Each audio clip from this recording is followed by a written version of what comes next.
Ce projet audacieux, proposé par Ibrahim Traoré, n'est pas seulement un test pour le Sahel, mais une expérience qui pourrait changer la manière dont nous pensons à la régénération des terres. Loin des grandes machines et de l'agriculture industrielle, cette initiative repose sur la sagesse ancienne. Les troupeaux de moutons marchant en rythme à travers le désert, créant des canaux qui retiennent l'humidité et favorisent la régénération des sols.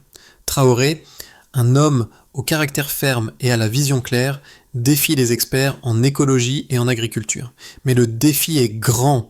Peut-on vraiment restaurer l'équilibre écologique avec des techniques ancestrales dans un monde technologique ? Si ce projet réussit, il pourrait offrir une nouvelle solution aux défis environnementaux mondiaux, prouvant que la patience et le rythme de la nature peuvent surpasser les approches mécaniques. Les enjeux sont colossaux, non seulement pour les habitants du Burkina Faso, mais pour l'avenir de l'ensemble de la région du Sahel.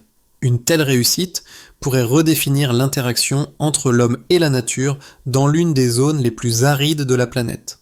Au début, l'idée semblait folle, même pour les plus audacieux.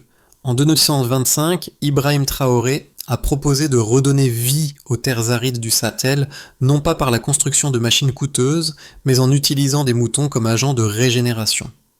En traversant le désert en rythme, ces troupeaux créeraient de petites tranchées qui emprisonnent l'humidité et ralentissent l'érosion éolienne, permettant à la végétation de se regagner lentement. Ce n'était pas un projet de grande envergure financé par des milliards de dollars, mais une approche douce, presque poétique, reliant l'homme à la terre d'une manière naturelle et organique. Le projet a commencé avec l'adhésion hésitante des communautés locales et une méfiance générale, tant des scientifiques que des investisseurs. Mais après quelques mois, les résultats ont été frappants. Des zones autrefois stériles ont commencé à reverdir. Les drones ont détecté des bandes micro-vertes là où les troupeaux avaient marché et la température du sol a chuté de manière significative. Ce phénomène, jusqu'alors inconnu, a fait tourner les têtes. Il ne s'agissait plus simplement d'un projet d'agriculture durable, mais d'une véritable métamorphose écologique. Les sceptiques ont commencé à poser des questions plus sérieuses. Ces changements étaient-ils une coïncidence ou y avait-il quelque chose de plus grand en jeu ici ? Ibrahim Traoré, sans se laisser intimider, avait une réponse. Si le désert ne parle plus, alors nous devons lui réapprendre à parler. Une langue, selon lui, qui pourrait bien être le rythme des sabots des moutons. Ibrahim Traoré n'est pas un homme de parole en l'air. Son visage marqué par les années de lutte dans le Sahel témoigne de la dureté de son parcours. Il n'a pas grandi avec les moyens pour changer le monde, mais il a toujours cru qu'un autre type de changement était possible, plus profond et plus durable. En tant que berger, il a observé les cycles de la nature, le mouvement des animaux et le rythme de la terre. C'est cette observation minutieuse qui l'a poussé à concevoir le projet des rivières vertes, un concept né de l'instinct et de la compréhension de la relation entre l'homme et la nature. Dès le début, sa vision a été claire. La régénération de la terre ne viendrait pas d'une intervention brute, mais de la patience et de l'écoute des rythmes naturels. Les premiers impacts de ce projet furent modestes mais significatifs. Les scientifiques du terrain ont observé que les sols, autrefois secs et fissurés, commençaient à se régénérer. La terre, en réponse au mouvement des troupeaux, se mettait à retenir l'humidité de façon plus efficace. Ces changements initiaux ont eu des répercussions immédiates sur les communautés locales. Les villageois, autrefois désillusionnés par des années de sécheresse et de désertification, ont commencé à voir un espoir renaître dans leurs champs et pâturages. Ce projet, qui au départ semblait être un acte de résistance tranquille, est devenu une source d'inspiration et de fierté pour ceux qui y participent. Ce n'est pas juste un projet, c'est un retour à la vie, disait l'un des bergers locaux. Pour Traoré, chaque pas de ces moutons représente bien plus qu'un simple déplacement. Il incarne un renouveau pour un écosystème oublié. L'histoire du projet Rivière Verte a commencé modestement, mais elle a rapidement évolué en un phénomène qui a attiré l'attention du monde entier. Ibrahim Traoré, au début, n'était qu'un berger avec une idée folle, redonner vie à la terre du Sahel par le biais d'un simple acte naturel. Il savait que pour restaurer les terres dévastées, il fallait écouter la nature plutôt que de tenter de la dominer. Sa première étape fut de convaincre les communautés locales de suivre son plan. Laisser les troupeaux de moutons marcher à travers les plaines du Sahel dans un mouvement rythmique, créant ainsi des canaux pour retenir l'humidité et ralentir l'érosion. Les scepticismes étaient nombreux. Comment un projet aussi simple pouvait-il réussir là où des milliards de dollars et des machines sophistiquées avaient échoué? Cependant, au fur et à mesure que les mois passaient, les résultats commençaient à se faire sentir. Les scientifiques ont observé des changements surprenants dans la composition du sol. Les températures de surface ont diminué et l'humidité est restée plus longtemps dans le sol. Les pluies, qui étaient devenues rares, ont commencé à avoir un plus grand impact. Les drones utilisés pour cartographier les zones ont révélé des bandes de végétation où il n'y en avait jamais eu auparavant. Ces premières réussites ont été un catalyseur pour l'expansion du projet. À mesure que les résultats positifs s'accumulaient, les autres régions du Sahel ont voulu imiter le modèle. Le gouvernement, initialement réticent, a commencé à investir davantage dans la surveillance et l'analyse des données de terrain. Au bout de 6 mois, les premières zones de pâturage du Sahel, régénérées par les sabots des moutons, ont montré des signes de renouveau écologique. Les scientifiques, perplexes au départ, ont dû réévaluer leur position. Ce qu'ils avaient d'abord considéré comme un phénomène aléatoire était en réalité un processus complexe qui modifiait l'écosystème de manière significative. Mais ce n'était pas tout, le projet a également eu un impact sociétal majeur. Les communautés autrefois divisées par les difficultés économiques et les luttes pour les ressources ont commencé à se rassembler autour du projet. Les femmes ont formé des coopératives pour transformer la laine des moutons en produits vendables, apportant une source de revenus stable aux familles. Des réseaux d'eau ont été créés pour assurer une gestion plus équitable des ressources en eau d'eau. Pour Traoré, ce n'était pas seulement un succès environnemental, mais aussi une renaissance sociale et économique pour la région. Les répercussions ont dépassé les frontières du Burkina Faso. Des experts internationaux sont venus observer le projet, et certains ont même suggéré qu'il pourrait servir de modèle pour d'autres régions arides dans le monde. Si ce projet réussissait à long terme, il pourrait offrir une solution viable aux crises environnementales qui frappent de nombreuses régions désertiques. Traoré, cependant, n'a jamais cherché à se glorifier. Il n'était qu'un humble guide, croyant fermement que la nature, lorsqu'elle est écoutée et respectée, a le pouvoir de se guérir elle-même. Mais il savait aussi que ce n'était que le début d'une longue aventure. Les résultats du projet Rivière Verte ont été surveillés de près par des scientifiques et des écologistes qui ont recueilli des données cruciales pour évaluer l'impact environnemental. Après plusieurs mois d'observation, les premières mesures ont révélé des changements notables dans l'écosystème du Sahel. L'une des premières observations a été la baisse de la température du sol. Là où la chaleur intense du désert avait été intransigeante, les zones traversées par les troupeaux ont montré une réduction moyenne de la température de 1,2 degrés. Cette baisse, bien que modeste, a été un signe encourageant que le sol commençait à retenir plus d'humidité, un facteur essentiel pour la régénération végétale. En outre, les niveaux d'humidité du sol ont connu une augmentation de 0,8% dans les zones où les troupeaux avaient été guidés.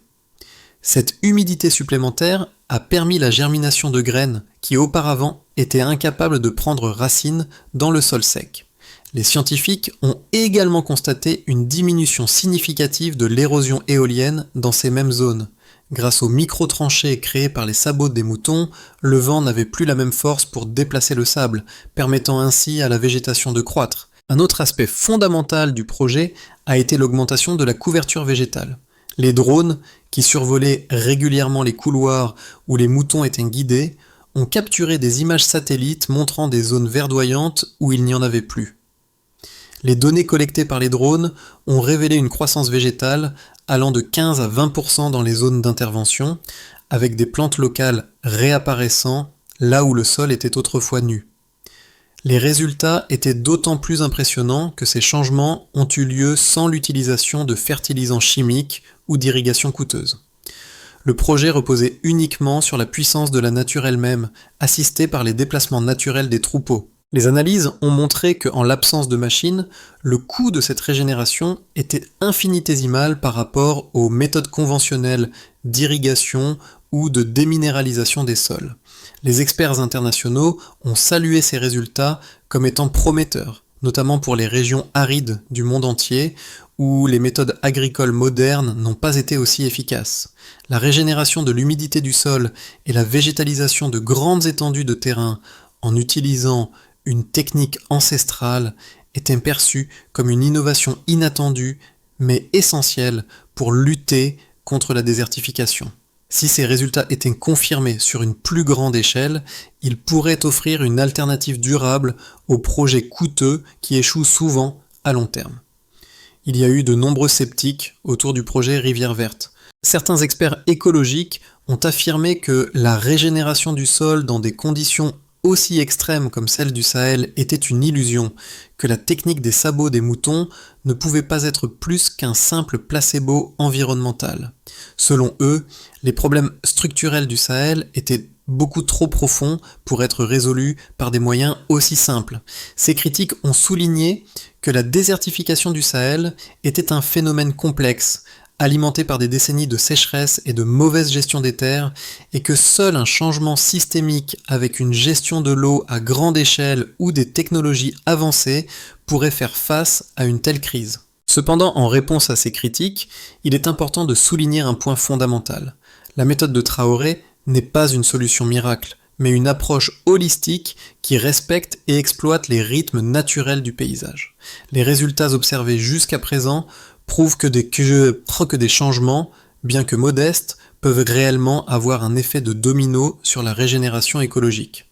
La croissance végétale observée dans des zones où aucune autre méthode n'avait eu de succès offre un argument solide contre ceux qui insistent sur l'inefficacité de la méthode. En effet, les analyses montrent non seulement une amélioration de la couverture végétale, mais aussi des indicateurs de stabilité du sol, des signes que l'écosystème commence à s'autoréguler. De plus, l'un des plus grands avantages de cette méthode réside dans sa simplicité et son coût minime. Contrairement aux projets agricoles à grande échelle qui nécessitent des investissements massifs dans des machines, des ressources et une infrastructure coûteuse, la régénération par les troupeaux de moutons est une solution accessible, particulièrement pour les communautés locales. Les résultats montrent que cette approche, bien que souvent négligée par les grandes institutions internationales, pourrait représenter une alternative viable et efficace face aux solutions technologiques coûteuses qui ne tiennent pas compte des réalités socio-économiques des zones arides. En outre, cette méthode ne repose pas uniquement sur des principes écologiques, mais sur un changement de paradigme. Elle incarne une réflexion plus large sur la façon dont l'humanité interagit avec son environnement. Au lieu de tenter de contrôler la nature à travers des machines et des technologies coûteuses, pourquoi ne pas coopérer avec elle ? Le projet Rivière Verte n'est donc pas seulement une solution à la dégradation des sols du Sahel, il pourrait être un modèle pour un avenir plus durable, où les communautés et la nature prospèrent côte à côte, en harmonie. À mi-chemin de l'initiative, les résultats du projet Rivière Verte ont pris une tournure qui a surpris même les plus optimistes. Les premières analyses ont révélé quelque chose d'inattendu. Non seulement le sol était en train de se régénérer, mais l'impact allait bien au-delà de ce que les scientifiques avaient anticipé. Non seulement la température du sol avait baissé et l'humidité augmenté, mais une nouvelle dynamique s'était installée. Le vent, qui soufflait auparavant sans contrôle, a commencé à s'adoucir dans les zones parcourues par les troupeaux, créant des conditions plus favorables à la germination des graines. Des cercles de végétation ont commencé à apparaître, visibles uniquement depuis les terres.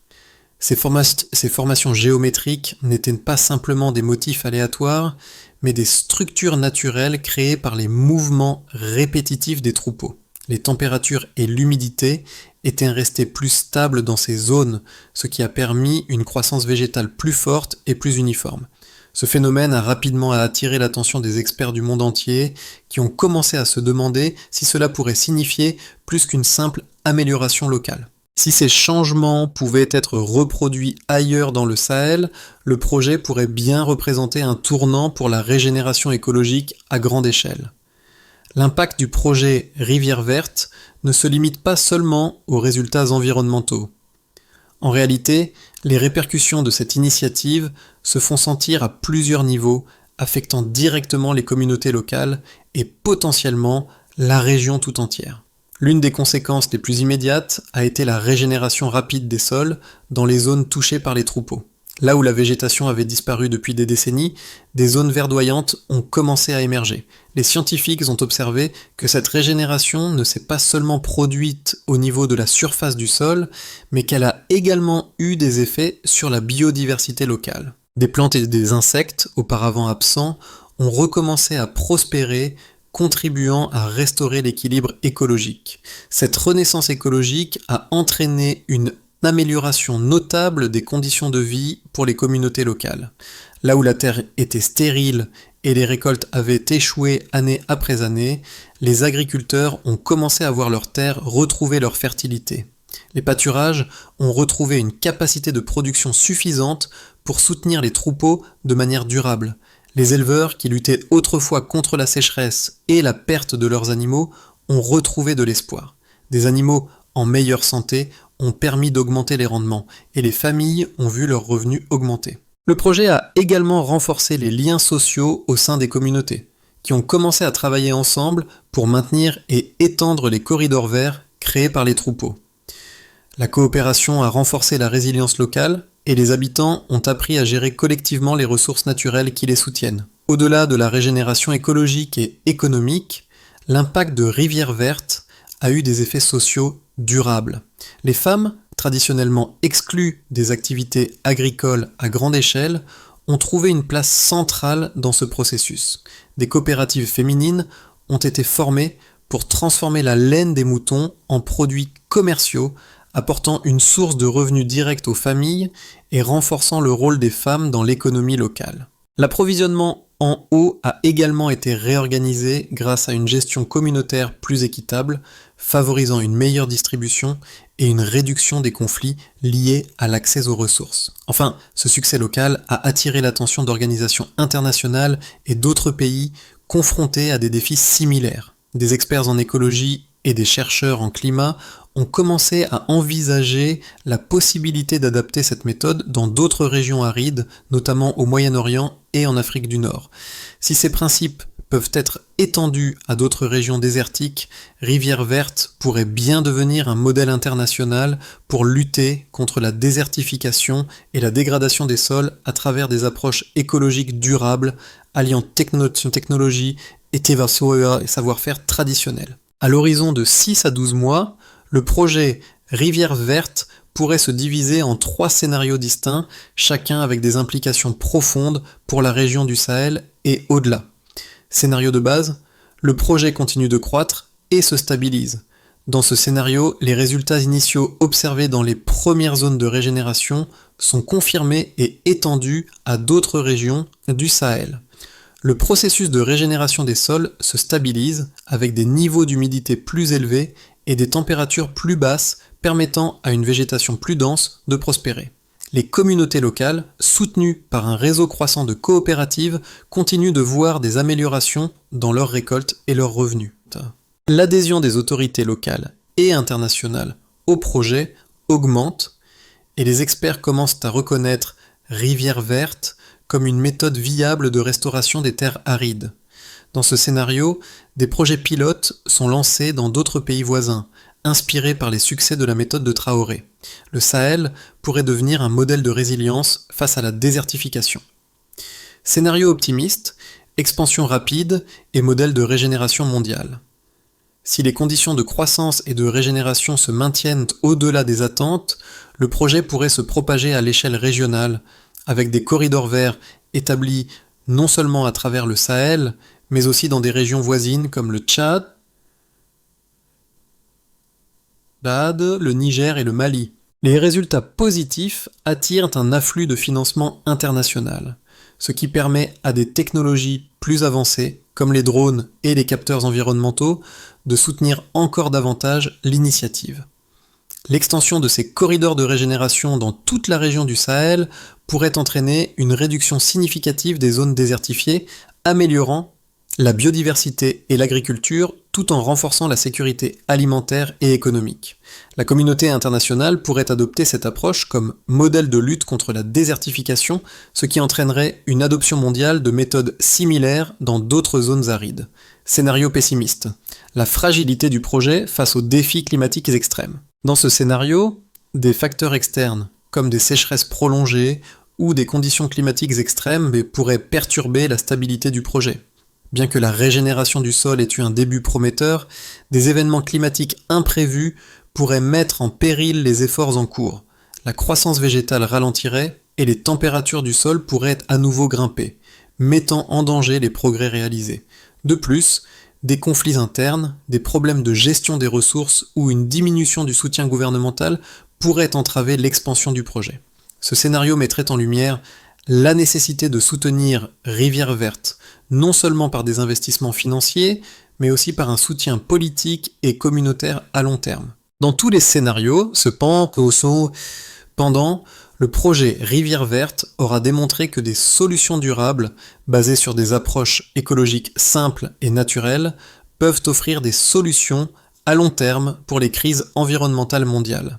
Le projet Rivière Verte va au-delà de la régénération écologique. Il touche profondément les valeurs humaines fondamentales.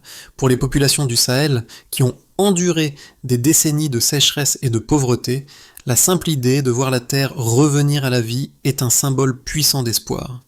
Ces femmes et ces hommes qui ont lutté pour survivre dans des conditions extrêmes trouvent dans ce projet un lien direct avec leur passé, une forme de renaissance non seulement de la terre, mais aussi de leurs traditions et de leur mode de vie. Les résultats du projet ont un impact direct sur leur vie.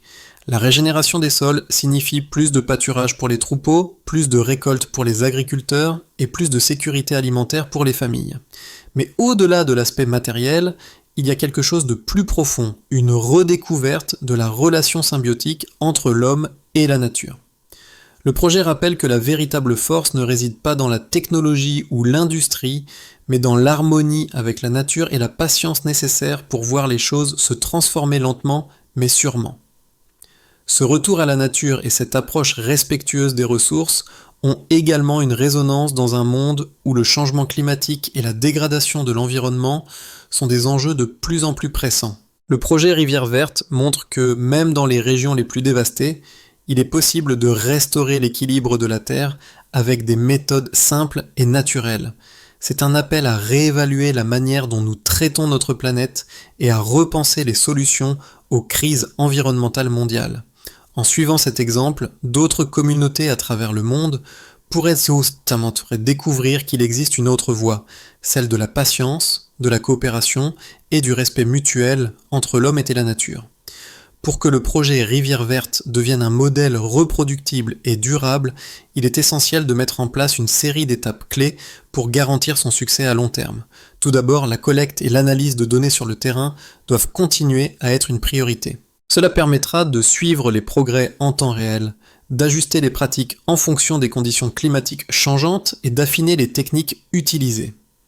L'intégration de technologies comme les drones et les capteurs environnementaux doit être intensifiée pour affiner la compréhension de l'impact du projet et optimiser les méthodes de régénération.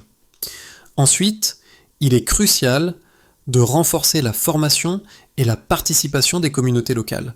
Les habitants doivent être les principaux acteurs du changement en étant formés à gérer et à étendre les corridors verts. Cela inclut l'enseignement des meilleures pratiques agricoles et la gestion des ressources naturelles, permettant ainsi aux communautés de prendre en main leur propre avenir tout en maintenant l'harmonie avec l'environnement. Un autre élément clé est la consolidation du financement et du soutien gouvernemental. Les gouvernements locaux doivent être encouragés à investir dans la durabilité à long terme de ces projets, en allouant des ressources financières et humaines. Le soutien international, en particulier des ONG et des agences de développement, est également nécessaire pour fournir une expertise technique et un soutien logistique. Enfin, l'extension du projet à d'autres régions désertiques du Sahel et au-delà nécessite une planification stratégique. Il est nécessaire de cartographier les zones les plus appropriées pour la régénération écologique, en prenant en compte les conditions climatiques locales et la disponibilité des ressources. La création de partenariats régionaux et internationaux, combinée à l'adaptation des techniques locales, pourrait permettre de multiplier les corridors verts à une échelle plus large, rendant le projet non seulement une solution locale, mais une réponse globale aux défis environnementaux.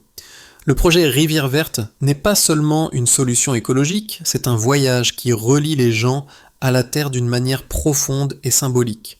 À travers les pas des troupeaux, nous voyons un retour à l'essentiel, à une collaboration silencieuse mais puissante entre l'homme et la nature.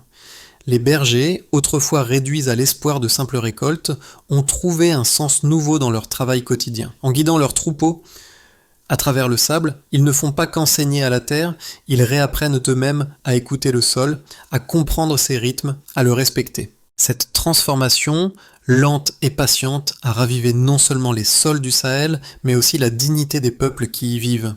Le succès de Rivière Verte est aussi celui d'une résilience collective. Un retour à la nature où la patience devient une arme contre le désespoir, où chaque pas fait par les animaux et chaque goutte d'eau qui pénètre le sol devient un symbole de renaissance. Ce projet montre que même dans les pires conditions, il est possible de créer un futur durable, non pas en forçant la nature, mais en lui permettant de guérir à son propre rythme. Le projet Rivière Verte est un exemple inspirant de ce que l'humanité peut accomplir lorsqu'elle choisit de travailler avec la nature plutôt que contre elle, mais cette histoire ne s'arrête pas là. Ce modèle, fondé sur la patience et le respect, peut être appliqué dans d'autres régions arides du monde, transformant des déserts en oasis, redonnant de l'espoir à des millions de personnes. L'avenir du Sahel est entre les mains des communautés locales, mais il est aussi dans les vôtres. Nous avons tous un rôle à jouer pour encourager et soutenir de telles initiatives.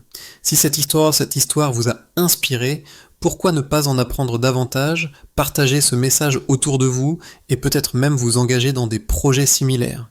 Les changements que nous recherchons commencent par des actions simples mais significatives. Si vous croyez qu'un monde plus vert est possible, rejoignez-nous dans cette aventure et devenez une partie du mouvement pour un avenir plus durable. Ensemble, redéfinissons notre relation avec la Terre.